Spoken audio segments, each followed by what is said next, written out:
అందరికీ నమస్తే అండి. పరిపాలనలో పూర్తిస్థాయి నిర్ణయాధికారం శాసన వ్యవస్థ చేతుల్లో ఉన్నప్పటికీ, అంటే మంత్రులు, ముఖ్యమంత్రి గారు, ఎమ్మెల్యేలు, శాసనసభ చేతుల్లో ఉన్నప్పటికీ దాన్ని అమలు చేసేది పూర్తిగా బ్యూరోక్రసీ వ్యవస్థ, కార్యనిర్వాహక వ్యవస్థ.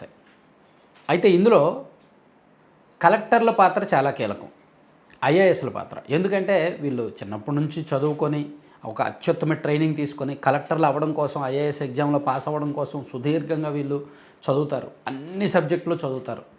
సో వాళ్ళు చాలా నేర్చుకుంటారు, చాలా డెప్త్గా వెళ్తారనమాట. సో కలెక్టర్లకి విషయ పరిజ్ఞానం పుష్కలంగా ఉంటుంది. సో ఆ జాబ్ వచ్చిన తర్వాత వాళ్ళు కరెక్ట్గా డెడికేటెడ్గా వర్క్ చేస్తే అద్భుతాలు చేయగలరు. అంటే కంప్లీట్గా నేను ఇక్కడ ఏదో చెయ్యాలి అని వాళ్ళకి తపన ఉంటే, వాళ్ళకి ఉంటే మాత్రం అద్భుతాలు చేయగలరనమాట. సో నిన్న మొన్న కలెక్టర్స్ కాన్ఫరెన్స్ జరిగినప్పుడు కొంతమంది కలెక్టర్లు వాళ్ళ మైండ్లో వచ్చిన ఆలోచనలు ఆ వేదికగా పంచుకొని కొన్ని సమస్యలు, రాష్ట్ర వ్యాప్తంగా ఉన్న కొన్ని సమస్యలను ప్రస్తావించి వాటికి కొన్ని పరిష్కారాలు కూడా సూచించారనమాట. ఉదాహరణకి అల్లూరు సీతారామరాజు జిల్లా కలెక్టర్ గారు దినేష్ కుమార్, ఆయన ఒక కొత్త ప్రాజెక్టు నిర్మాణ్ అనే ఒక ప్రాజెక్టును సూచించారు. దీని ఉద్దేశం ఏంటంటే గిరిజన ప్రాంతాల్లోని ఆశ్రమ పాఠశాలల విద్యార్థులకు ప్రాథమిక దశ నుంచే పటిష్ట పునాది వేసి మంచి గ్రేడ్ సాధించాలో చూడడం, ప్రతిభావంతులను సూపర్ 50 పేరుతో ఎంపిక చేసి రాష్ట్ర జాతీయ స్థాయి పోటీ పరీక్షలకు సిద్ధం చేయడం, మార్గదర్శిని పేరుతో విద్యార్థులకు కెరీర్ గైడెన్స్. గిరిజన ప్రాంతాల్లో సరైన ఎడ్యుకేషన్ లేక, సరైన మౌలిక వసతులు లేక వాళ్ళు ఇప్పటికీ కూడా దురలవాట్లకు బానిసయ్యి, అలాగే ఈ గంజాయి లాంటి సాగుకి వెళ్ళిపోయి, లేదా ఇంకా వేరే అలవాట్లకు వెళ్ళిపోయి ఇంకా వెనుకబడే ఉంటున్నారు. సో వాళ్ళు నెక్స్ట్ లెవెల్కి వెళ్ళాలి, అందరితో పాటు ఈక్వల్గా సమానత్వం దిశగా రావాలి అంటే చదువుకోవాలి, ఉద్యోగాలు సాధించాలి, టాప్ రేంజ్లో ఉండాలి. సో దానికోసం కలెక్టర్ గారు సూచించిన ఇది బాగుంది, ప్రాజెక్ట్ నిర్మాణం ఒకటి బాగుందన్నమాట. అలాగే పార్వతీపురం మన్యం జిల్లా కలెక్టర్ ప్రభాకర్ రెడ్డి గారు ముస్తాబు అనే ఒక ప్రాజెక్టును సూచించారు. ముస్తాబు. సో దీని ఉద్దేశం ఏంటంటే విద్యార్థుల్లో వ్యక్తిగత శుభ్రత, జబ్బు పడకుండా చూడడం, మంచి అలవాట్లు, ఆత్మవిశ్వాసం, క్రమశిక్షణ పెంచడం. మనం విద్యార్థి దశలోనే ఏమి నేర్పించాలన్నా పిల్లల దశలోనే, ఒక 12 సంవత్సరాల లోపు పిల్లలకు మనం ఏమైనా నేర్పిస్తే పెద్దయ్యాక వాళ్ళు దాన్ని ఇంప్లిమెంట్ చేసుకొని డిసిప్లిన్ ఒకటి అలవాటు అవుద్ది, లైఫ్ స్టైల్ ఒకటి అలవాటు అవుద్ది, వాళ్ళ పరిశుభ్రత అంతా కూడా. సో దీనికి ఈయన ముస్తాబు అనే పేరుతో మంచిది, అంటే ప్రతి తరగతి గదిలో ముస్తాబు కార్నర్ ఏర్పాటు చేసి వాటిలో అద్దం, దువ్వెన, తువాలు, సబ్బు, నెయిల్ కట్టరు, హ్యాండ్ వాషు, బకెట్టు తదితరాలు ఇవన్నీ ఉంచి ఇంటి దగ్గర సరిగ్గా తయారై రాని వాళ్ళను ముస్తాబు కార్నర్కు పంపించి ముఖం కడుక్కొని తల దువ్వుకొని వచ్చాక తరగతులకు అనుమతిస్తున్నారంట. ఇది పార్వతీపురం మన్యం జిల్లా ప్రభాకర్ రెడ్డి గారు ఈ ప్రాజెక్ట్ చేపట్టారు. ఇది సక్సెస్ అయింది. దీని మీద సీఎం గారు అన్ని ప్రభుత్వ ప్రైవేట్ స్కూల్లో ముస్తాబును ప్రవేశపెట్టాలని చెప్పారనమాట. ఇది బాగుంది. ఈరోజు ఈనాడులో క్లియర్గా వేశారు, ఒకసారి పక్కన క్లిప్పింగ్స్ చూడొచ్చు. అంటే ఈ ప్రాజెక్టులన్నీ కూడా ఇంప్లిమెంట్ అయితే చాలా బాగుంటుంది. అలాగే ఏలూరు జిల్లా కలెక్టర్ వెట్రి సెల్వి గారు మార్పు అనే ఒక ప్రాజెక్టును సూచించారు.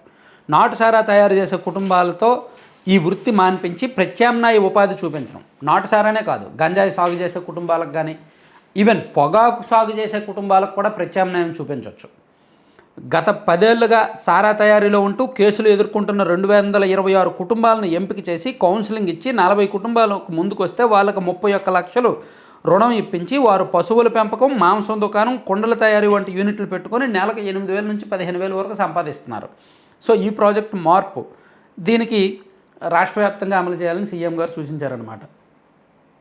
అలాగే మరొకటి రైతులే ఛాంపియన్లోని నెల్లూరు జిల్లా కలెక్టర్ హిమాంశు శుక్లా గారు ఒక ప్రాజెక్టు ఛాంపియన్ ఫార్మర్స్ అనే ప్రాజెక్టు చేపట్టారు.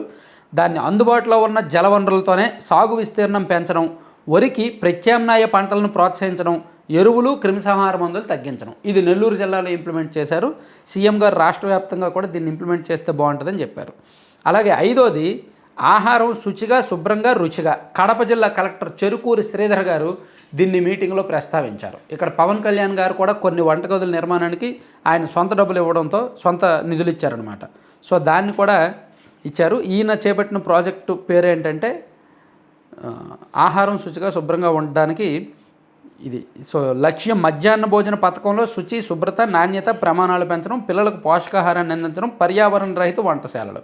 సాధారణంగా మధ్యాహ్న భోజనం చాలామంది పిల్లలు భోజనం చేయరు, ఎందుకంటే బియ్యం బాగోవు, పురుగులు ఉంటాయి, వంటలు బాగోవు, సాంబార్ ఉన్నా పప్పు ఉన్నా పలచగా నీళ్ళలా ఉంటుందని, క్వాలిటీ ఉండదు, టేస్ట్ ఉండదని. సో దాన్ని మార్చడానికి మొత్తం కడప జిల్లాలో 136 స్కూళ్ళలో 10,000 మందికి భోజనం అందిస్తున్నారంట. సో అవి వంటశాలలు కొంచెం హైజీనిక్గా నిర్మించారు, క్వాలిటీ మెరుగుపరిచారంట. ఇది బాగుంది. పవన్ కళ్యాణ్ గారు ఇచ్చిన సాయంతో వంటశాలలు నిర్మించారన్నమాట హైజీనిక్గా. సో ఇది సక్సెస్ అయిందని చెప్పడంతో రాష్ట్ర వ్యాప్తంగా దీన్ని చూద్దామని చెప్పి స్మార్ట్ కిచెన్ ప్రాజెక్ట్ కింద విద్యాశాఖ మంత్రి ధర్మేంద్ర ప్రధాన్కు బాగా నచ్చింది. దీన్ని కేంద్రం కూడా సహకరిస్తుందని లోకేష్ చెప్పారంట. రాష్ట్ర వ్యాప్తంగా అమలు చేయడానికి రెడీ అవుతున్నారు. ఇక రెవెన్యూ రికార్డులు డిజిటల్ రూపంలో తీసుకురావడం, ఇది అనంతపురం జిల్లా కలెక్టర్ ఓ ఆనంద్ గారు సూచించారు. రెవెన్యూ శాఖలో ఏఐ వినియోగం, రికార్డుల డిజిటలీకరణ. రెవెన్యూ శాఖలో అనేక రికార్డులు ఉంటాయి.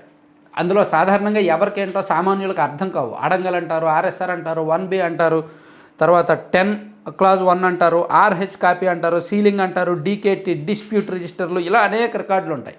వీటన్నింటినీ కూడా